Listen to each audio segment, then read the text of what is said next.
What's up, everybody? Happy Thursday. Hope all you're having a great day today. It's a little dark and gloomy today, a little rainy today, but I enjoyed it though. I love rain because it gives me a chance to take a nap and not have to go anywhere.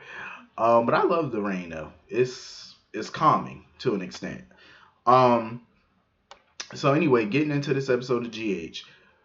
Nina continues to set herself up for disappointment. And the reason I say that is because this little scheme of hers, it may be going her way for a second, and she might be happy with this new life, but eventually Sonny's gonna remember who he is, and when that time comes, she's gonna be up for even more heartbreak because of her own doing. And we all know once she gets back to Port Charles, she's gonna become the town pariah. Everybody in that town is pretty much gonna hate her.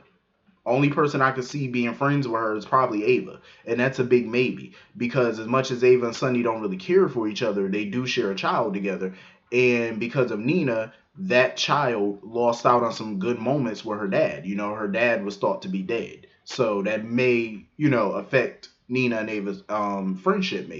Maybe I don't know. It could, but I mean, I understand. Some people are still rooting for Nina. Me, on the other hand, I'm not because she's missing out on a bigger picture. It's like you have a grandson now. And if she just does what she needs to do, she can be with her grandson. She can spend time with him. You know what I'm saying? Instead of getting petty revenge. And this is not the way to get revenge. You know what I'm saying? Sometimes you got to turn the other cheek. Sometimes you got to kill them with kindness. Sometimes. And, Nina should have went that route.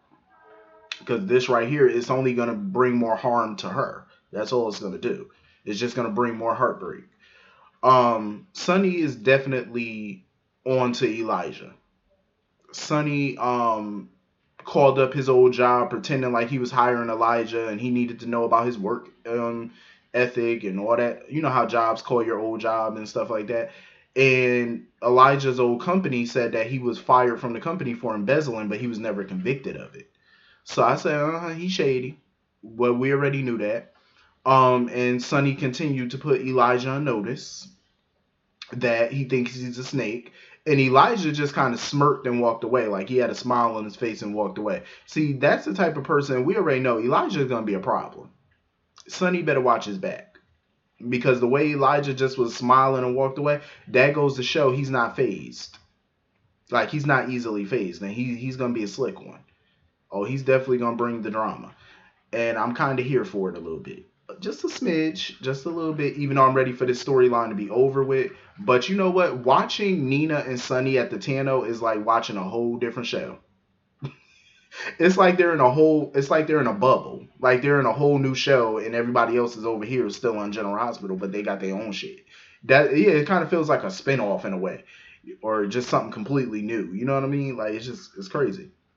Y'all remember that 70s show back in the day, All in the Family with Archie Bunker?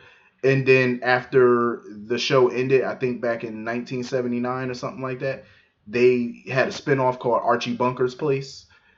That's how this feels, kind of in a way. Like you could call it Mike's Place or something. You know what I'm saying? That's how it feels to me. It feels very new, very spin-off-ishy. You know what I mean? That's how it feels. So anyway, moving on from that. In today's episode, I'm not even gonna lie to you. Today's episode of GH felt like pure filler. It felt like a real filler episode in a way. Minus the, Chase medical emergency. It felt filler. But certain parts I still enjoyed. Sasha and Brando, I definitely enjoyed their conversation for the most part and their love making. Um, Brando was kind of irritating my soul a little bit because he was like he's mad at Cyrus for exploiting Gladys and Sasha. Come again? I can understand exploiting Sasha. That I can understand because that he did. But Gladys, no, he did not exploit Gladys. Gladys exploited her own damn self. Let's see. Brando has such a little blind spot when it comes to his crazy ass mother. Your mama only cares about herself, Brando. Gladys is out for Gladys. All Gladys cares about is that almighty dollar. That's all she cares about is the good life. She cares about what someone can do for her. That's what Gladys is all about. You know what I'm saying? Like she told Cyrus all of the dirty little secrets in order to get in his good graces because she knew he had money and he wanted her. She wanted him to be her benefactor, basically, her little financier. That's what she wanted. And the quicker he figures that out, the better. Your mama ain't gonna change. Gladys is Gladys. You know what I'm saying? Like Gladys is out for Gladys. That's all that woman care about is that money. That's it. But I'm liking Sasha and Brando. I was glad they finally had sex. I said it's about time. Sasha done moved on. Thank the good Lord. She found her a new boo. And I could get behind them as a couple. But I'm also nervous for Brando though, because he wants to take Cyrus down too. My whole thing about that is Brando needs to be careful. He really does, because Cyrus is a slippery one. We all know this. He's not to be taken lightly. And hopefully I think Brando knows that. You know what I'm saying? Brando just gonna have to bide his time a little bit more and go in for the kill. But like I said, I was happy that they finally did the do. Like I can get behind them as a couple. I definitely can, and I'm here for it. Um, Moving on from that, Carly still having these little visions of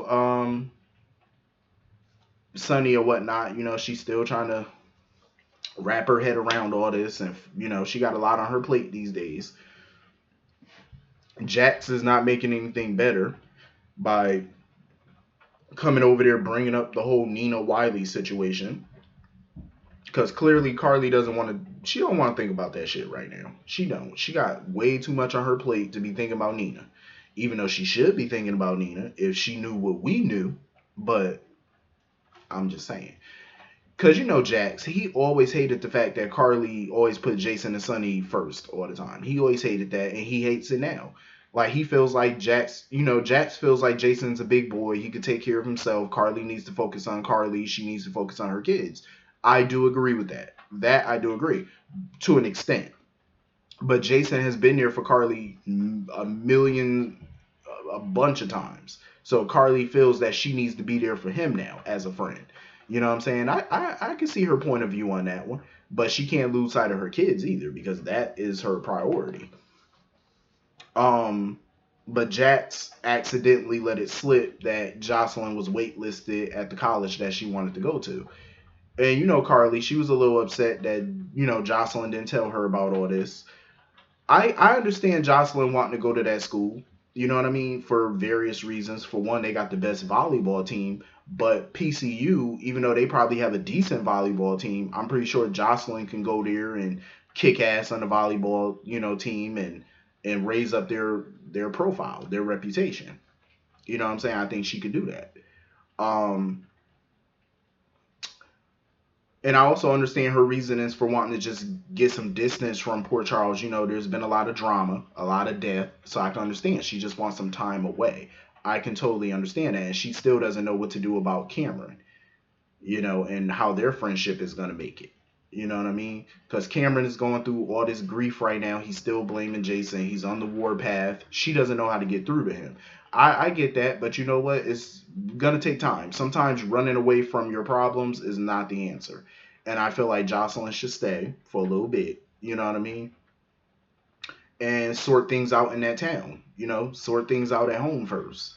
And then after everything is sorted, and if she still wants to go to that school, try your best to get in that school. Just because you were waitlisted don't mean that you were denied. You can still get up in there. You know what I mean? I'm all for people going to the college that they want. You know what I mean? You should never have to settle in life. Sometimes we got to do things we don't want to do. Sometimes we got to go places we don't want to go. But she can always still go to that school in due time. Might not be when you want to go, but eventually you're gonna get to go. But I definitely agree with the advice, what Carly basically told Jocelyn. Life can be hard, and yes, it can be. We don't always get what we want, but you know what? You got to just, keep going till you get what you want, or find it some type of compromise, some type of middle ground. So anyway, moving on from that, it was cool seeing Michael and Dante hanging out, having a beer, chilling, talking.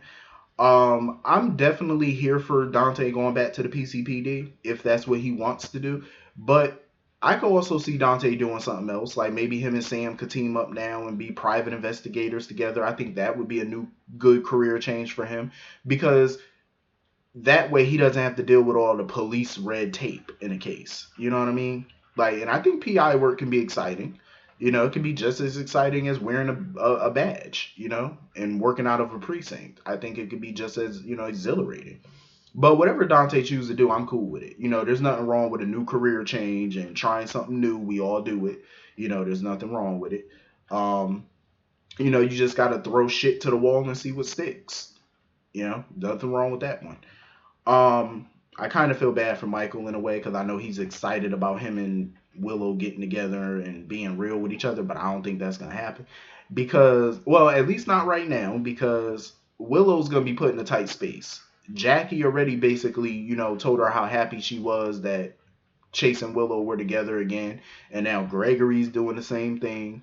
Um, and she doesn't feel comfortable. You know, she's trying to tell Chase about her and Michael, but now is definitely not the right time to do so because he's definitely facing a big medical emergency right now. Like he can't feel his hands, he can't feel his feet.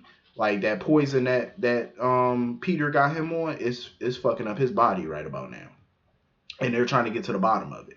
But Peter is the only one really with the antidote that can help him because I don't think Finn or any other doctor can really save him right now. They need that antidote. Um, he's just in a bad way right now, and they're not gonna know what the hell to do about it. And I know that's some scary shit to feel that way. You know, something wrong with you, and not even doctors know what's wrong with you. That's some. I mean, you know, Finn already kind of diagnosed him, but still, they're still gonna need some type of antidote. And you know, Chase, you know how Chase is. He kept telling Willow, you know, go home and stuff. But you know, Willow, she's a nice person. She's not gonna leave him in his time of need. You know, he's damn near clinging to death right about now. So she's not gonna feel comfortable just leaving him. And I could totally understand that, but it's gonna put a damper on her and Michael in the future if she don't tell this man right away. So anyway, that was pretty much the whole episode today. Hit the comment section. Let me know what y'all thought about it, and I'll see you all later. Have a good day. Peace.